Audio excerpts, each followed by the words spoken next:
Subclassing is here, and it has changed the game completely, leaving everybody scrambling for information. And one of the biggest points of confusion among my fellow damage dealers revolves around sets. What's changed? What's the meta now? And what new options do we have? In this video, we are going to take a look at every set that I feel is worth analyzing and discuss how valuable it is compared to other options. At the end of the video, we'll do a brief recap that discusses what the best meta set combo is in my opinion, as well as what the best crafted gear setup is, since this is also a question I get a lot from newer players. Let's kick the video off by diving into the lowest tier that I'm going to use to grade these sets, are D tier. These are sets that are at least good enough to be worth considering for DPS, but really only as a last resort if you truly have nothing better to run. So with that, our first set in this category is a bit disappointing, coming from the new trial Aussian Cage. Harmony and Chaos is a light armor set that increases our weapon and spell damage whenever we take a synergy. The reason this set is a D tier in my opinion is because the bonus can only stack 5 times, and with subclassing we have fewer synergies in group than ever before. It's a very mid set, and the fact that it's a light armor one in a medium armor meta doesn't help it either. Next up, Death Dancer. This is a medium armor set from the overlands of the new zone Solstice that offers 1528 crit chance whenever our stam is above 50% and reduces the cost of our core combat abilities by 23% while under 50% stamina. Now, staying above 50% stam isn't very easy, so its damage potential probably won't be fully utilized. However, it does act as a medium armor Mother's Sorrow, so to speak, so it offers a very good bonus when you can stay above 50%, and it does help with sustain when you're below 50%, albeit not a ton. And sustain is often a really difficult mechanic for newer players to deal with those, so from that standpoint, a good damage bonus or a good source of sustain isn't a bad option for a newer player. Our last set in the D tier, this one is pretty decent for solo content or even newer and or unoptimized raiding environments. Back Alley Gourmand is a medium armor set from the overlands of Galen that offers 13% critical damage whenever you have a food buff active. If you've seen my first video of our How to Do Damage series, you know that crit damage is one of the most important stats in the game, and getting to 125% crit damage relies on a very well put together and well executed raid comp.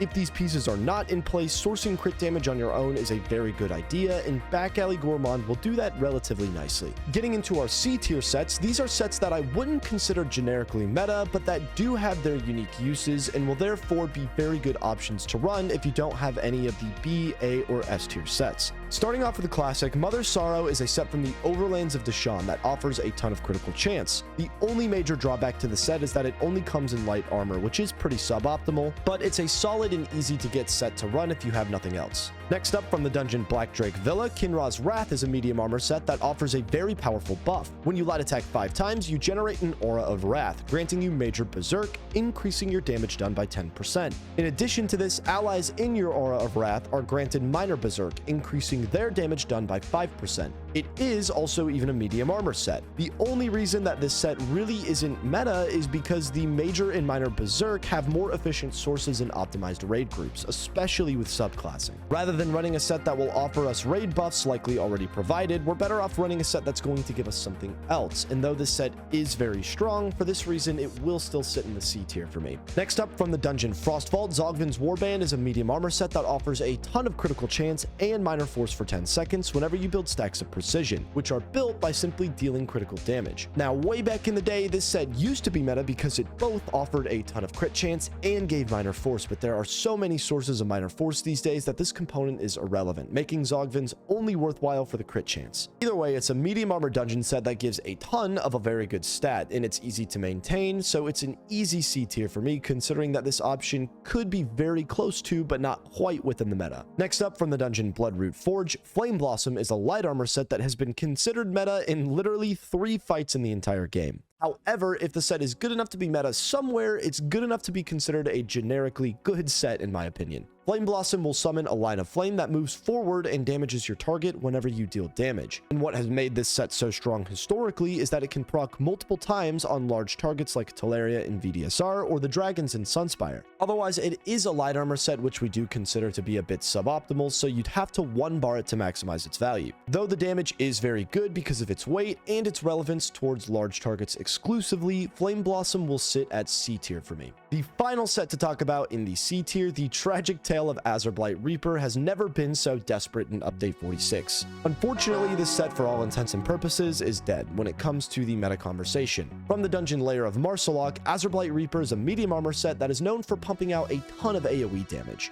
Whenever you deal damage over time, you build stacks of Blight Seed, which will explode and deal damage that multiplies depending on how many targets are hit. For bosses like Boss A in VRG or Reef Guardian in VDSR, this set was a must-have for every damage dealer. But now that the set has been so drastically reworked to proc less often, and now that players are running fewer damage over time effects than ever before as a part of the meta, this set now remains an option that's strong in AoE encounters, but one that will never be the strongest, leaving it sadly in the C tier now. Now getting into our B tier sets, these are the sets that are all very good for damage dealing and can even be meta in some scenarios, but overall are just a tad weaker than the meta options that we see in our A and S tier sets. Running any of these B tier sets will begin to give you significant DPS increases over the C and D tier sets. Starting with a very strong but not quite meta craftable option is Order's Wrath. This set can be crafted in High Isle and will offer 943 crit chance and 8% crit damage. Now, Order's Wrath is weaker than most of the C tier options that we mentioned, but this is a very good set for newer players that is extremely easy to get, and it can help make up for some important stats that you might be missing while leveling or in less optimized rating scenarios in general. As with any crafted set, you should use it as a starter while you're working towards getting better gear, but Order's Wrath is one of the best sets to use while starting, which is why it sits in the B tier for me.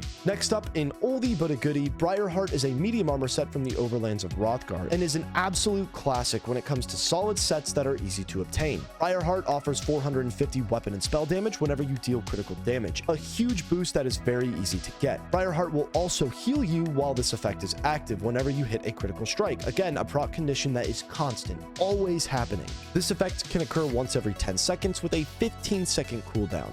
Truly, it's a solid set. The only reason it's in the B tier is because the 450 weapon and spell damage is strong, not even close to the strongest bonus a 5-piece can give, unfortunately, and we can only maintain this bonus 75% of the time. Let's now talk about a few solid dungeon sets. One that everybody seems to forget about is Burning Spellweave. This is a light armor set from the dungeon City of Ash that used to be absolutely meta in trash.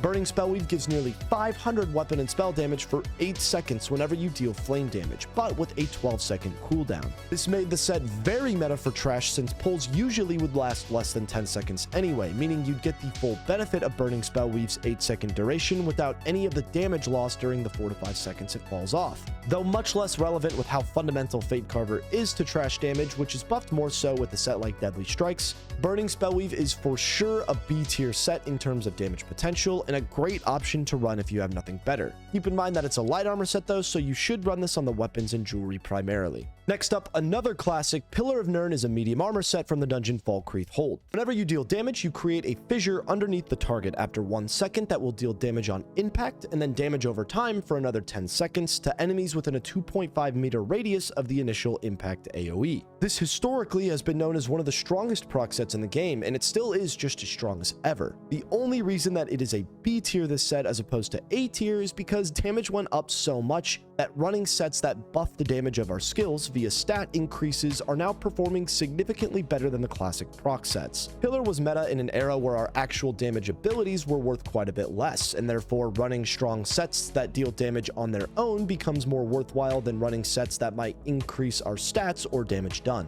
This is no longer the case with subclassing, thus Pillar rests in the B tier. On the topic of damage proc sets, from the dungeon Unhallowed Grave, Aegis Collar is a medium armor set that is considered to do slightly less single target damage than Pillar, but a lot more AoE damage, since the proc radius of Aegis Collar is much larger and can therefore hit quite a few more targets. This set procs whenever you deal critical damage with a melee attack, like a light attack for example, which also means it procs a little less often but is still very reliable. Enough for Aegis Collar to be considered a B tier set. Our last dungeon proc set, Rune Carver's Blaze. This is a light armor set from the dungeon Scrivener's Hall that adds additional flame damage with every third tick of your damage over time effects. Pre-update U46, when Fate Carver counted as a damage over time effect, this set was S tier, being one of the absolute strongest sets in the game. Though its damage is still very strong, a much smaller percentage of our DPS output counts as damage over time than ever before, meaning that the set just procs less often and therefore does less damage. The proc itself, though, is just half the equation. Rune Carver's fire component causes us to do a ton of extra damage with burning, so much so that we can take the flame enchant off of our front bar in favor of an absorb stam enchant that will proc sundered. So when we run Rune Carver, we count the damage from the set itself, the extra damage done with burning, and the extra damage done with sundered, and all of this together last patch made it one of the best sets in the game, but this patch makes it worthy of just the B tier. Keep in mind, as a light armor set as well, you either have to lose damage by running 3 body pieces to keep it active on both bars, or lose damage from the set itself by running it on the front bar, so a bit of a factor to consider there as well. Moving into our B tier trial sets, now we're starting to cook.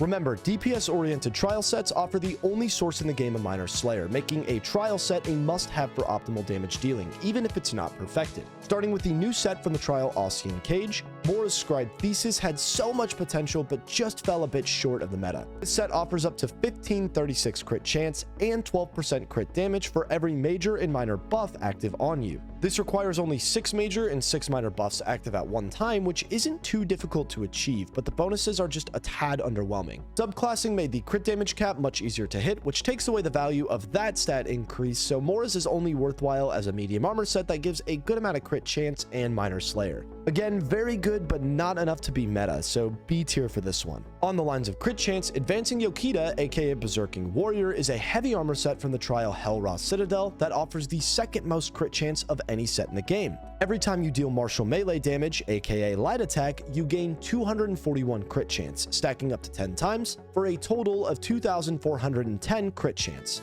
The catch is that these stacks only last for 5 seconds. You have to be light attacking pretty constantly, something that we aren't doing a ton of in the Fate Carver meta. Likewise, since it's a heavy armor set, we have to run it on the weapons and jewelry, which means that we'd also have to take off Velothi. So though it's one of the strongest sets in the game right now, it just doesn't work well within the current meta setup, which is why it's only a B tier set, but one to be aware of if you're running an off meta build. Now getting into our A tier sets. These are the sets that are very close to meta, but are just slightly underperforming our S tier sets for one reason or another. Running an S tier set over an A tier set will net you a very small damage increase, but obviously will be worthwhile if you're truly trying to min-max. Starting off with a very good new option for newer players, Tideborn Windstalker. This is a craftable from the new zone Solstice that gives 12% direct damage done for its 5th piece with no proc condition. This makes a craftable set nearly as good as the S tier Deadly Strikes. There is really no downside to running it. The line of pen is very good this patch. It's just a couple of percent shy from being an absolute meta option for most builds this patch, and it's a craftable.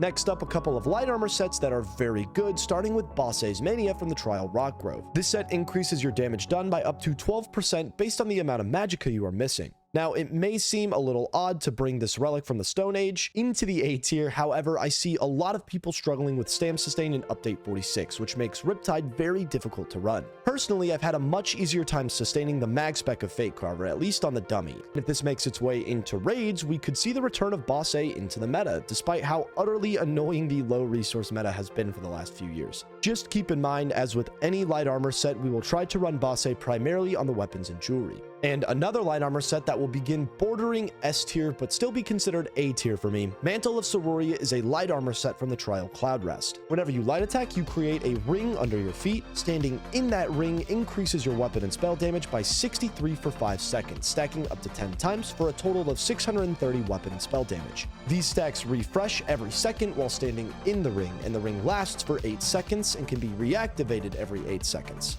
So you can keep 100% uptimes with Sororia pretty easily. This is a light armor set though, so it must be front barred, and it does take a bit of mastery to maximize its value in mobile fights. So this makes it a borderline S tier set, but not quite for me, leaving it in the A tier. Our last A tier set, a medium armor one, also from the trial Cloud Rest, Reliquin is one of the strongest proc sets in the game. Reliquin builds stacks of harmful winds whenever you light attack, an effect that stacks up to 10 times, and maintaining this proc will result in about 9 to 12k DPS from the set over the course of a single target fight. Unfortunately, this set used to be S tier, but has just slightly been knocked down compared to some alternative options that we have for a couple of reasons. A, it now gives a line of pen, which can actually be helpful depending on the raid comp, but isn't very optimal on the dummy. But more importantly, B, these stacks only last for 4 seconds, and the current meta incorporates a 5-second channeled spammable. This makes Rally likely the strongest set that you can run when not using Fate Carver, but because Fate Carver is overwhelmingly meta, it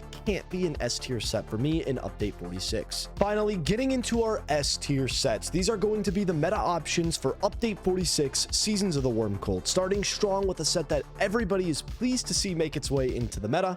Onsel's Torment is a medium armor set from the Trials Sanity's Edge that gives a 7% damage done bonus straight up, a bonus that doubles whenever you interrupt a target. Proccing this bonus is very rare though, so we'll mainly consider Onsel for simply its 7% damage done. This set has always been very close in DPS to Riptide, but with the cost increase to Fate Carver and the loss of many sustained passives, Riptide has become much more difficult to use. In addition to this, when stacking Herald of the Tome, you usually can get to pen cap with 1 light and 1 line of pen, allowing the group to drop Alkosh and gain a whole extra parse DD.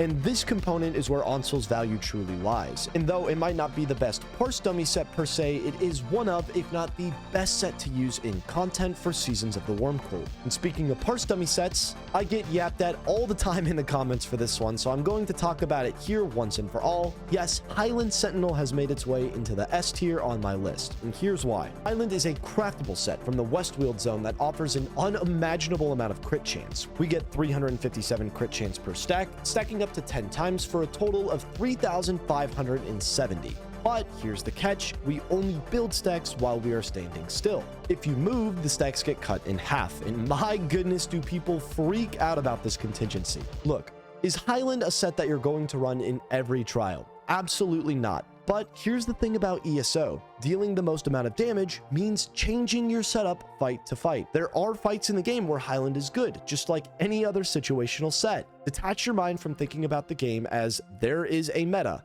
The meta in ESO changes depending on the encounter, group comp, goal, etc. Think of this set as another tool to use if you would like to use it. And with that in mind, let's look at the math here. You will always be able to maintain an average of 5 stacks in any fight. If you get to 10, the biggest and obvious penalty is going from 10 stacks to 5. But then if they get cut in half again, it's only from 5 to 3, which then goes back up to 4 just 1 second later. You just have to micromanage your movement a little bit. And other ESO vets will remember a time way back when this movement control was the meta. Sororia used to be an insanely tough set to keep up 100% of the time. The circle that builds the stacks had a cooldown that didn't line up very nicely, so you had to track and reproc it before your stacks ran out, and then you also had to make sure that you stood inside of it. Back when VCR was the most difficult trial in the game, people moved a lot. Nobody ran Sororia because they thought it was impossible to maintain until somebody did it. Now, I can't remember the player's name off the top of my head, but I remember a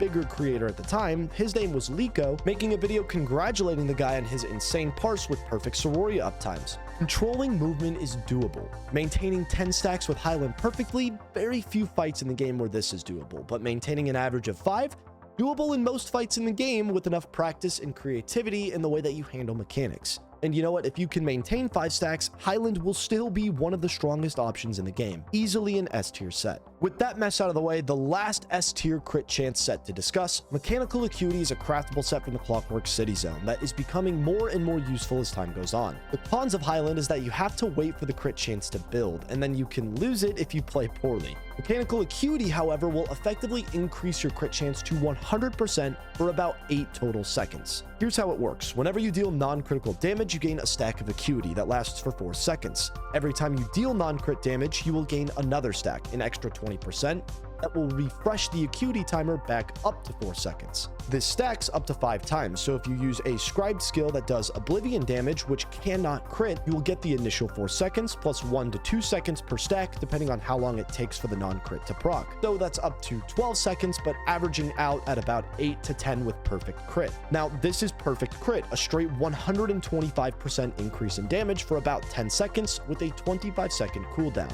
Now, recently, damage has gotten so high that more fights in the game than ever before can be done in about 15 to 20 seconds, with everybody running mechanical acuity. For example, most bosses in our current console VHOF record were killed with damage dealers running this set. We also used mechanical acuity in my little 4-man group to kill Baylorg on hard mode fast enough to skip all hunt phases entirely. The way damage is going up thanks to subclassing, acuity is going to be more relevant than ever before in update 46. Next up, an old meta set that is still S tier, but one that has begun to fall slightly out of relevance: Coral Riptide. This is a medium armor set from the trial Dreadsail Reef that gives you more weapon and spell damage the lower your stamina is, maxing out at 740 weapon and spell damage when your stam pool reaches 33%. Now, this is the set that has been meta for years at this point and is just finally starting to fall out of relevancy, not for any other reason than the fact that it's finally getting a bit too hard to keep our resource pool below 33% with some of the sustain nerfs, and the fact that the line of pen from Onsel allows us to drop Alkosh in content makes that set slightly more valuable. Truly, this set still provides the #1 greatest DPS increase in the game, and if you have Alkosh in your raid comp and can maintain 33% stam without running out,